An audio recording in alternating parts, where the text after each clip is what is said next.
अब जब जब यानी कि ये मुझे ऑफिस में बुलाए तो मार पिटाई के सिवा कोई बात ही नहीं करते थे। तो उस वक्त मैंने फिर उनको आखिर में बोल दिया कि भाई आप मुझे मारो मत, अगर मारनी है तो गोली मार दो, लेकिन मुझे इतना परेशान, इतना टॉर्चर मत करो।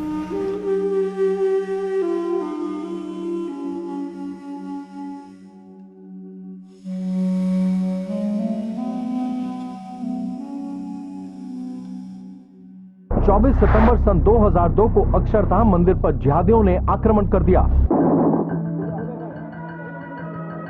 The unfortunate events of 2002 Gujarat were a national tragedy that not only claimed lives but also victimized the innocent. The Supreme Court has said that it expresses anguish on incompetence of investigating agencies and police caught innocent people instead of booking real culprits.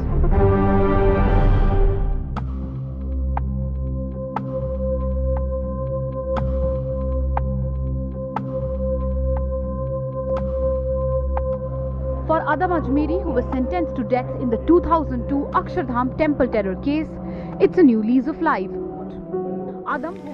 Adam Suleiman Ajmeri was one among the 6 who were accused in the Akshardham temple attack, but later acquitted.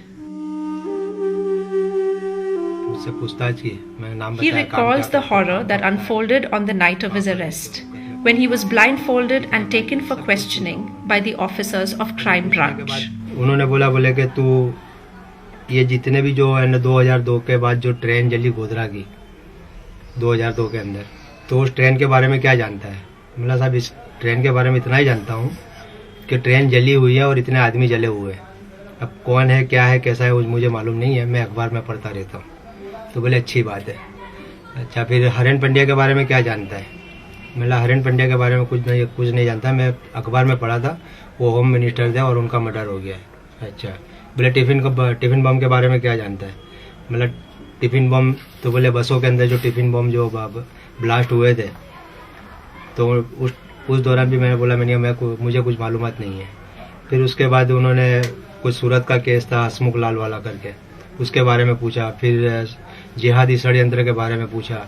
ऐसे जितने भी जो पोटा के तहत जितने भी case लगते थे, उन लोगों ने केस के बारे में पूछा। और वो केस तो उन्होंने ये बताया, बोले कि भाई ये केस तू अगर कुछ नहीं जानता तो फिर हम तेरे को जानकारी दे देते, तुझे कौन से केस में जाना है, इतने सारे केस है।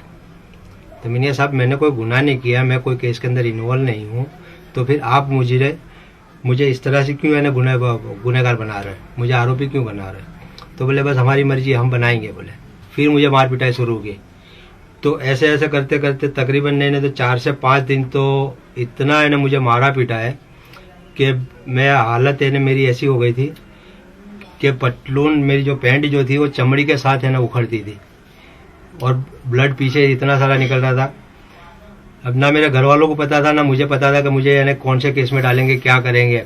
अब मेरे घर वालों से मैं मिलने की कोशिश करता था, मैं बोलता था कि मेरे घर वालों से मिलना है, तो मुलाकात नहीं कराते थे।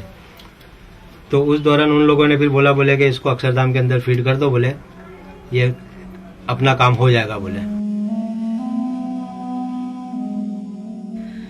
Adam Bai's forceful accusation in the case not only robbed him of 11 years of life but also put his family through immense trauma and hardship. Police वाला रात को 2 बजे आवा, 3 बजे आवा, सारा ऊपर ही सामान नीचे फेंके, हमारी पेटियां कपड़ा सब ढीला करा। बच्चा खावा ना खावा ना सो जावा। त्यौहार आवा जब भी बच्चे रोवा, पप्पा कहाँ गए, कपड़े दिलाओ ना, मम्मी पप्पा को बुलाओ ना, कपड़े दिलाओ, मम्मी पप्पा को बुलाओ ना। कुछ अच्छा ही ना लगे ना अपन को, जैसे क्या कर रहे हैं। कई बार तो मेरे को ऐसे खराब भी विचार आवा, जैसे अपघात करके मर जाओ, कहीं नदी में भूसका मारू, कहीं कुछ करूँ, किस तरह करूँ। इतने बच्चे मैं किस तरह पालूंगी, किस तरह बढ़वाएंगे, क्या करूँ, किस तरह खिलाऊं। Circumstances pushed Adam Bai's young children to quit school and help their mother. घर में आके एक ही बात बोलता था उसकी अम्मी को कि मैं स्कूल नहीं जाऊंगा। तो उसकी अम्मी पूछे क्यों नहीं जाएंगे? बोले मुझे सब चिढ़ाते हैं। तो बोले चिढ़ाते हैं, बोले कि तेरा बाप आतंकवादी है, तू तो आतंकवादी नहीं है। सब भाई बहन छोटे थे, कैसे काम करना, क्या मम्मी के साथ में जाते थे काम करने के लिए, वही खाने के लिए भी तरसते थे हम लोग कि हम कैसे खाना खाए, कोई आजू बाजू से आके कोई खाना देगा तो हम लोग खाएंगे, इतने तरस रहे थे हम 12 साल के अंदर। वही कपड़े धोने के लिए जाओ, कोई जूता दे देता था तो वो भी खा लेते थे हम लोग, कि हम जूता खा लेते।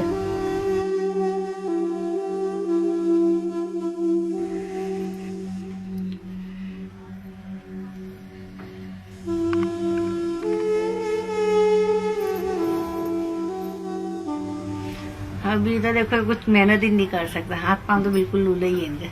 एक छोकरा तो मेरा घर चलता है। मैं सिलाई काम करता हूँ।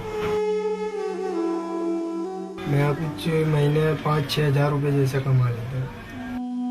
अभी मैं जेल से छूट के आया हूँ, अभी मुझे कुछ काम करना है। मैंने काम के लिए, नौकरी के लिए तलाश भी की, लेकिन मेरे लायक ना कोई काम है ना कोई नौकरी है।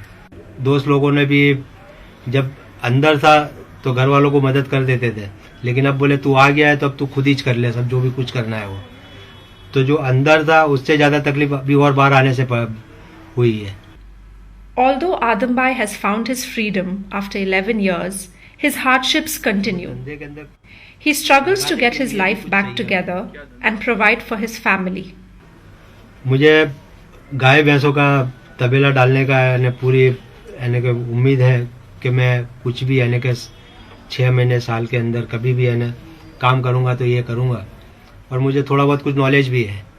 आज डेयरी उद्योग का मामला इतना आगे बढ़ चुका है कि आदमी 1-2 गाय भैंस भी रखने वाला भी सुखी इंसान कहलाता है। मेरे पास तो अभी कुछ एक पैसा भी नहीं है। मैं पैसे के लिए तो अभी भाग दौड़ कर रहा हूँ, लेकिन कोई जगह से ऐसा नहीं हो आया जब से कि कोई मुझे पैसा देने वाला मिले, क्योंकि इतनी बड़ी रकम होती है कि लाखों के हिसाब से होती है। अब 5-7 लाख रुपए भी अगर मैं किसी से मांगने जाता हूँ तो आदमी तुरंत फटाक से बोल देता है, बोले कि हम धंधा तेरा अच्छा है, सब कुछ अच्छा है, तू अच्छा है, लेकिन हमारे पास इतने सारे पैसे नहीं है। तो इस धंधे के लिए पैसे की सबसे पहले जरूरत तो है। अब वो पैसा कहाँ से आएगा वो मेरी समझ में नहीं आ रहा। हो सकता है कि ये धंधा